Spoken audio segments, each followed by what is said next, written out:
Salam əziz izləyicilər, xoş gördük hər birinizi. Gördüyünüz kimi sizə bu günləri normalar bəhsindən danışacağım. Normalar əslində yeni bir mövzu deyil bizim üçün. Normalarda bizdən ümumiyyətlə nə istəyir? Dilimizin xüsusi qaydalarına, fonetik, leksik, qrammatik normalarına tabe olmalıyıq. Yəni ki, düzgün danışmalıyıq, düzgün yazmalıyıq, düzgün tələffüz etməliyik, şəkilçilərimizdən düzgün istifadə etməliyik ki, biz bu qaydaları onsuz da bura qədər keçmişik ki, tutaq ki, hansı şəkilçini necə istifadə etməliyik, hansı sözü harda istifadə etməliyik və ya sözün yazılışı necə olmalıdır kimi bu qaydaları biz danışmışıq. İndi bizdən burada soruşur ki, bəs bunlar hansı norma ilə hər hansı bir səsi tənzimlənir? Bunu soruşa bilir. Və normalar özü neçə yerə bölünür? 3 yerə. Fonetik norma, fonetik norma, leksik norma və qrammatik norma. Fonetik normada gördüyümüz kimi, bax, fonetik norma deyirik. Fonetik normada bizdən nə istəyir? Fonetik norma bizdən düzgün yazılış və tələffüz qaydalarını istəyir. Və buna görə də fonetik normanın özü də orfoqrafik,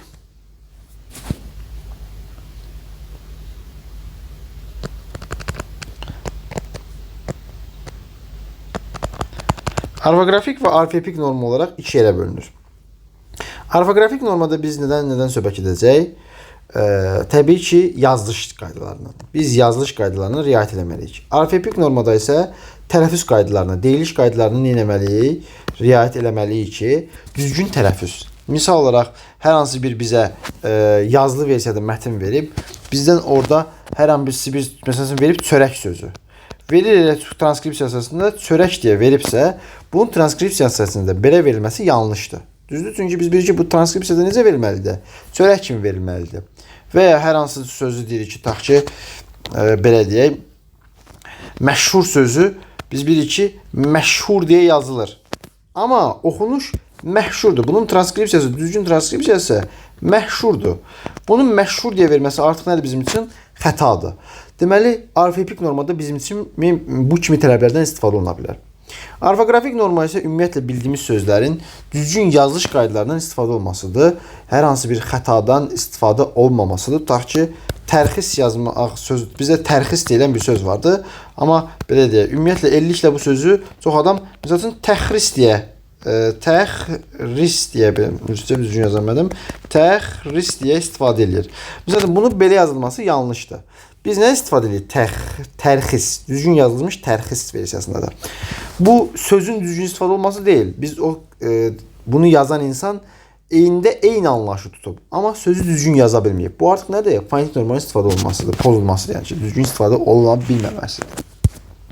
Bu kimi sözlərimizdən söhbət edə bilər. Yəni ki, ümumiyyətlə, fonetikada danışdığımız yazılış və tələffüz qaydaları bizim üçün fonetik norma pozuntusu ola bilər. Bundan əlavə nələr fonetik norma pozuntusuna yol aça bilər? Durğu işarələrindən düzgün istifadə olmaması, xüsusən də mürəkkəb adların yazılış qaydaları falan.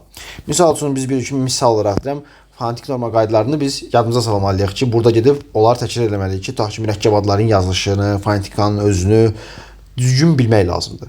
Misal üçün biz normada demişdik, mürəkkəb adda da demişdik ki, tərkibində günü sözü keçən bütün sözlər necə yazılmalıdır? Böyük yazılmalıdır. Tutaq ki, zəfər günü deyirsən, düzdür? Zəfər günü deyirsənsə, burada böyüklə yazılmalıdır. Kiçik yazıbsa yanlışdır artıq. Və ya Azərbaycan Respublikasının Təhsil Nazirliyi yazılsa, Azərbaycan Respublikasının Təhsil, tutaq ki, Nazirliyi, hamısı necə yazılmalıydı? Hamısının baş hərfi böyük ilə yazılmalıdır.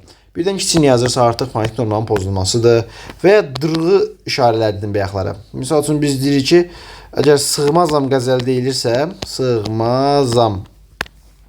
sığmazam qəzəli yazılırsa, bu belə dırnağın içərisində verilməlidir. Leyli və Məcnun poeması yazılırsa, nə bilim, aldanmış Kəvakib povesti yazılırsa, bunlar nəyin içində verilməlidir? Dırnağın içərisində verilməlidir. Əsəri yazıb dırnağın içərisində verməyibsə, artıq sizin üçün nəyi pozmuş sayılır? Fonetik normanı pozmuş sayılır. Bax, yadda saxlaya bilərsiniz bunu. Gəlirik leksik normaya. Bəs leksik norma nədir ümumiyyətlə? Leksik norma sözdən düzgün istifadə edə bilməmə qaydasıdır. Biz sözü düzgün yerində istifadə edə bilmirik. Elə bil ki, xarici bir vətəndaşdır, Azərbaycan dilini öyrənib, amma sözü düzgün yerinə qoya bilmir, məntiqli yerində istifadə edə bilmir. Bu leksik norma pozuntusudur. Nə leksik norma pozuntusu ilə ilk olaraq ondan da başlayayım ki, məcazilik ümumiyyətlə leksik norma pozuntusu sayılmır. Yəni ki, dilimizdə məcazi ifadələrdən istifadə edə bilərik ki, tutaq ki, belə deyək də, frazoloji birləşmələr olsun, nə bilim, günəş doğdu sözü olsun, günəş çıxdı sözü əvəzinə tutaq ki, deyirsən günəş doğdu. Burada məcazilik var da. Burada heç bir dediyim kimi leksik norma pozuntusu yoxdur. Dilimizin çünki məcazilik dilimizin bir parçasıdır. Dilimizdə sözlər iki yerə bölünür. Həqiqi mənalı sözlər biz bunu qayda olaraq keçmişik leksika bölməsində. Məcazi mənalı ifadələr. Bunu biz bir qayda olaraq keçdiyimiz şey bizim üçün norma pozuntusu ola bilməz. Qaydanın əksini, qaydada da olmayan bir şeylər pozuntu hesab olunur ki, tutaq ki, günəş doğdu dediyim kimi bizim qaydada həqiqilik, məcazilik anlayışında istifadə etmişik. Və ya nə bilim, cin atına mindi, tutaq ki, nədir? Frazoloji birləşmə. Biz bunu bir qayda olaraq keçmişik ki, dilimizdə qayda olaraq frazoloji birləşmələr vardı. Bunu siz artıq leksik norma olaraq pozuntusu götürə bilməzsiniz. Leksik norma pozuntusu odur ki, sən sözü düzgün yerində istifadə edə bilmirsən. Misal üçün, sonra vulqar, var ifadələrdən istifadə edirsən. Nə bilim, tutaq ki, ujedir, nə bilim, xaladennikdir. Belə-belə sözlər istifadə edirsənsə, bu artıq nədir? Bu yanlışdır. Bu dilimizdə artıq nədir? İstifadə olmayan, yəni prosto yazır, düzdür? Bunlar sözdə düzgün ifadələr deyillər. Və ya belə dediyim kimi söyüşlü ifadələr, nə bilim, mətnin içərisinə gəlirsə, nə bilim, küçük, nə bilim, nə falan filan, bu söyüşlü ifadələr artıq norma pozuntusu sayıla bilirlər. Leksik norma pozuntusu sayılacaqlar. Sonra leksik norma pozuntusuna nə götürə bilər? Eyni yaxın mənalı ifadələrin istifadə olması. Taftologiya deyilən bir anlayış var da. Tutaq ki, yaşlı qoca deyir. Yaşlı qoca. Yaşlı qoca deyilməsi yanlışdır. Bu leksik norma pozuntusudur. Çünki qoca onsuz da qocadır. Yəni bunun yaşlı qoca deyib nə eləməyə çalışırıq olmur yəni ki. Və ilk debüt deyir. İlk debüt. Aydındır. Futbolçunun debüt oyunu nə bilim falan vardı. Bu onsuz da ilk mənasını verir. Bu sözün mənası ilk deməkdir. Biz də bil ki ilk deyirik. Olmaz yəni ki. Bu tipli sözlərdən istifadə edə bilməzsiniz və ya məktəbli şagird deyir. Məktəbli şagird. Onsuz da şagird məktəbli olur. Yəni məktəbli olmayan bir adama şagird deyilə bilməz yəni ki. Bu məktəbli şagird deyilməsi yanlışdır. Bu kimi ifadələr leksik normanın pozulması sayılırlar. Bundan əlavə də ki, dediyim kimi sözləri düzgün yerində istifadə edə bilməmək. Tutaq ki, çay sözü əvəzinə deyir, çay tökdü. Tutaq ki, çay tökdü ifadəsindən istifadə olunur. Nə bilim, tutaq ki, qapının qulpu deyir. Qapının qulpu olmur, qapının tutaq ki, dəstəyi olur, tacağı olur, düzdür? Qapının qulpu deyibsə artıq qulp sözü yanlışdır. Qulp sözü nə bilim, çaşqada olur, çaynikdə olur. Bu kimi sözlər artıq bizdə nədirlər? Düzgün istifadə olmayan sözlərdirlər. Bu kimi ifadələrə diqqət etmək lazımdır ki, bunlar leksik norma pozuntusu sayıla bilirlər dilimizdə. Sonra leksik norma pozuntusundan keçirik qrammatik normaya. Qrammatik norma. Qrammatik norma nədir? Qrammatik norma ümumiyyətlə şəkilçidən düzgün istifadə edə bilməməsidir. Cümlədəki sözlər arası əlaqəni düzgün qura bilməməyidir.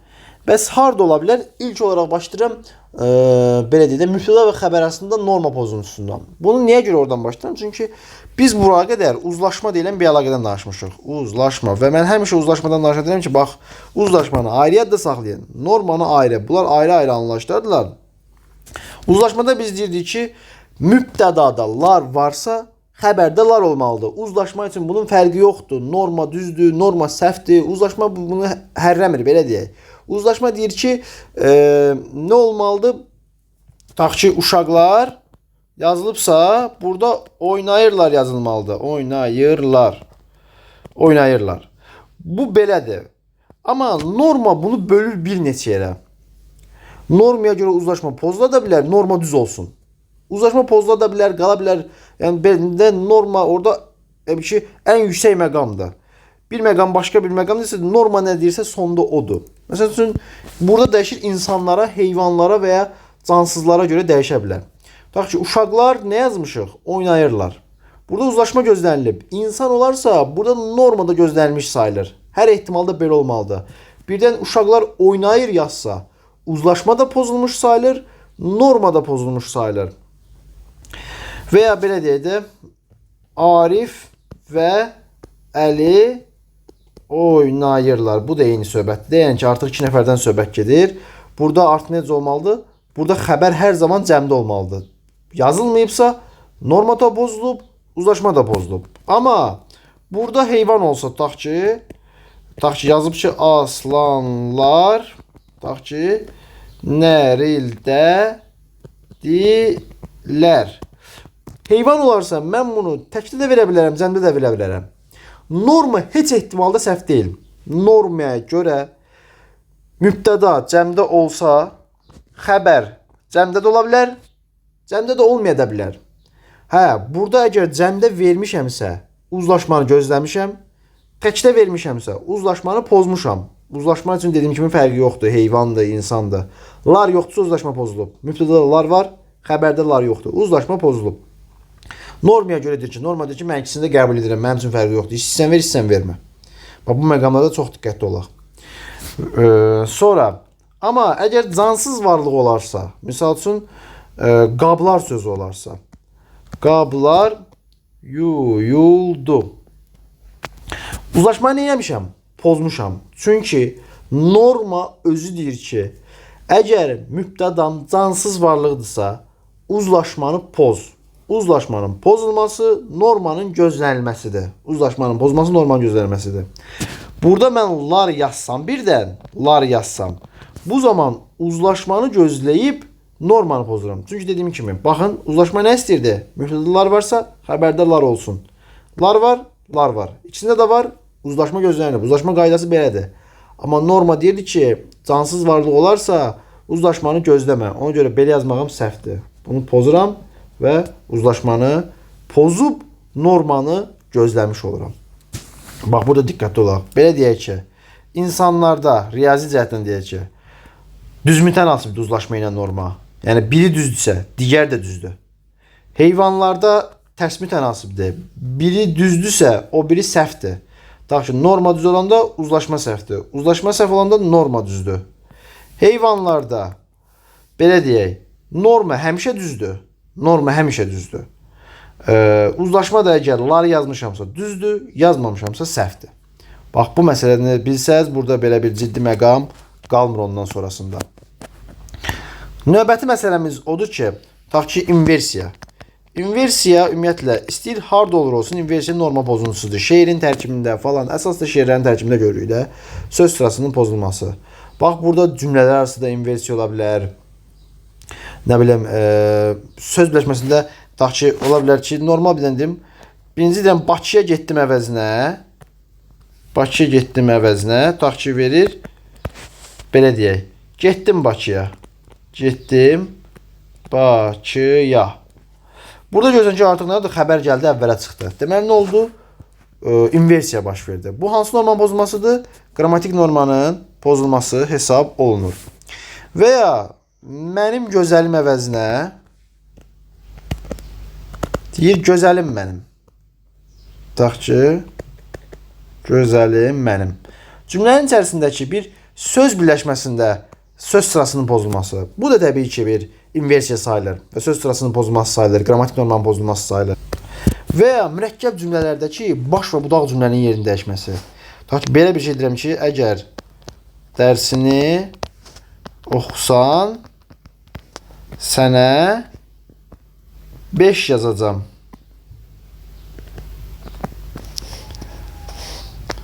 Bir də var, bunu deyirəm ki, sənə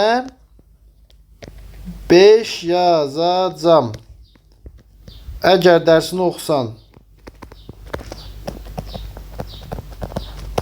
Görürük ki, burada söz cümlələrin yerini dəyişdirdim. Tabiri mürəkkəb cümlədəki cümlələrin yerini dəyişdirdim. Bu da bizim üçün nədir artıq? Bir inversiya nümunəsidir. Bir inversiya nümunəsidir. Buna da diqqət edək. Sonra, misal üçün, başqa nə ola bilər? Saylarda belə deyək. Biz demişik ki, tutaq ki, qeyri-müəyyən miqdar sayından sonra gələn isimlər əsasən təkdə olurlar. Amma cəmdə də ola bilərlər. Misal üçün, bir sıra, bir çox sözlərindən danışmışıq ki, bir sıra və bir çox. Bu iki sözdən sonra gələn isimlər cəmdə olmalıdırlar. Yazsa ki, bir sıra insan artıq nə oldu? Norma pozuldu. Bir sıra insanlar yazsa norma gözlənilir. Hə, burada bir sıranın yerində olsa çox və ya çoxlu. Biz bu sözlərdən bilirik ki, çox-çoxlu və ya sıra sayları da deyə bilərik. Çox-çoxlu sözlərindən sonra insanlar da ola bilər. İnsan da ola bilər. Çünki qayda odur ki, çox-çoxlu, nə bilim, larca şəkilçili sözlər, sıra sayları. Bu tipli sözlərdən sonra gələn isim təkdə də ola bilər, cəmdə də ola bilər. Bunu deyirsə mənə qayda özü deyir. Təkdə də ola bilər, cəmdə də ola bilər. Deməli mən bunu təkdə də yazsam qayda pozmuram, cəmdə də yazsam qayda pozmuram. Bir isə bir çox da deyir ki, cəmdə olmalıdır. Bu özü bunu deyirsə, deməli mən bunu yazmağım, təkdə yazmağım səhvdir. Cəmdə yazmağım düzdür. Hə, məsəl üçün olsa onun yerində tutaq ki, xeyli sözü. Xeyli, hə, o təkdə olmalıdır. Hə, bunu xeyli insanlar yazarsa artıq nədir? Pozdu. Norma nə oldu? Pozuldu. Sonra başqa nə ola bilər? Tutaq ki, isimlərə, feillərə artırılan şəkilçilərin düzgün ardıcıllığının istifadə olması. Cəm, mənsubiyyət, hal, şəxs, xəbərli şəkilçilərindən düzgün istifadə olması. Tutaq ki, isimlərə artırılan şəkilçilər artırılır. Cəm, mənsubiyyət, hal, plus nə? Şəxs, xəbərlik. Feillərə artırılan şəkilçilər artırılır. Leksik, tutaq ki, növ, tutaq ki, leksik artırılır, növ artırılır. İnkar, belə deyim, müamilə yazılır birbaşa. İnkar, şəkil və ya zaman da ola bilər də. Yəni bu şəkil zaman eyni şeydir. Şəkil zaman plus şəxs xəbərlik. Bu ardıcıllığın pozulması nə sayılacaq bizdə? Bu artıq normanın pozulması sayılacaq. Qrammatik normanın pozulması sayılacaq. Sonra eyni tipli sifətlər. Şirin, xəyallar. Şirin arzular. Aydındır. Gözəl, çiçəklər. Bax, bu pozuntu, yazdığım pozuntu deyil ha, bu düzgünüdür. Bu belə yazılmalıdır. Bunu təkdə yazarsa şirin çiçək aldım. Bu səhvdir. Nə bilim, daha sonra şirin xəyala daldım. Şirin xəyallara daldım. Artıq şirin deyirəmsə, bunlar ayrı-ayrı xəyallar vardır. Biri başqa şirindir, öbürüsü başqa şirindir. Burada nə eləməlisən? Cəmdə verməlisən. Birdən bu cür təkrarlanan sifətlərdən sonra gələn ismi təkdə verirsə, artıq nə etmiş sayılır? Qrammatik normanı pozmuş sayılır. Bax, bu məqama diqqət edin. Sonra, başqa nə ola bilər bizdə? Başqa, nədə inkar bağlayıcısından sonra tutaq ki, nə yazıb oxumur, nə yazmırdı. Bu səhvdir. Niyə görə səhvdir? Çünki nə oxuyur, nə yazır da olmalıdır. Bir sözdə iki inkar elementi ola bilməz. Bu yanlışdır, norma pozuntusudur. Bunu yazmalıdır ki, nə oxuyur, nə də yazır. Belə versiyada götürməlidir bunu. Bu olmalıdır bizdə artıq nə? Normanın düzgün istifadəsi. Sonra bir şey dediyim ki, bəzən şəkilçilərdə diqqətli olun. Məsəl üçün, əgər yazıbsa ki, tutaq ki, oxuyurlər. Bu hansı normanın pozuntusudur? Bəzən tələbə şəkilçiyə baxır. Burada şəkilçi səhvi yoxdur. Mən orada cəm şəkilçisi qoymaq istəmişəm. Cəm şəkilçisini də qoymuşam. Yəni şəkilçisini qoymaqda yanlış bir şey eləməmişəm. Lar qoymaq istəyirdim, lar da qoymuşam. Qrammatik norma pozmamışam. O şəkilçini qoyarkən onu ahəngə düzgün uyğunlaşdıra bilməmişəm. Hamısı qalın idi. Mən bura incə saitli lar şəkilçisini qoymuşam. Ahəngim düzgün deyilsə biz ahəng qanunu harada keçirik? Fonetikada. Düzdür? Deməli, mən hansı normanı pozmuş sayıldım? Fonetik normanı da pozmuş sayıldım. Burada diqqətli olun. Tutaq ki, dediyim kimi, burada yazsaydı ki, tutaq ki, nə bilim, tutaq ki, uşaq oxuyurlar yazsaydı, oxuyurlar. Bunlar burada artıqdır. Uşaq oxuyur olmalıdır. Deməli, nədir artıq bu? Bu qrammatik normadır. Amma mən uşaqlar oxuyurlar yazmışamsa, qrammatik norma deyil də fonetik normanı pozmuş sayılıram. Nə bilim, fonetik norma ilə bağlı bir daha yada salaq, nə bilim, isimlərdə qapalı sahitlərin düşünməsini verə bilər. Nə bilim, verər, tutaq ki, qoyun sözünü verir. Heyvan qoyun sözü verib. Tutaq ki, yazır qoyunu, nə bilim, tövləyə saldılar. Heyvan qoyunda heç vaxt u itə bilməz. Bir də biz fonetikada biz bunu danışmışıq. İtən qucaq məzmundakı qoyundan söhbət gedə bilər. Nə bilim, başqa qoyun, heyvan qoyunda isə düşüm ola bilməz. Diqqətli olun ki, belə məqamları, məsələn, fonetik qaydaları pozuntusu kimi hesab eləyə bilərik. Təbii ki, dediyim kimi, fonetik norma pozuntusunu çoxlu məqamlara toxuna bilər. Bunun üçün bizim nəyimiz güclü olmalıdır? Elə fonetika bəhsimizi yaxşı bilməliyik, leksika bəhsimizi yaxşı bilməliyik. Qrammatik normalar hardasa xüsusi bir qaydalara əsaslanır. Qaydalara əsaslanır. Amma fonetik normativin sözləri, leksik normativin sözləri biz yaxşı yazılış qaydalarını bilməliyik ki, və ya mənalarını bilməliyik ki, orada səhvə yol verməyək.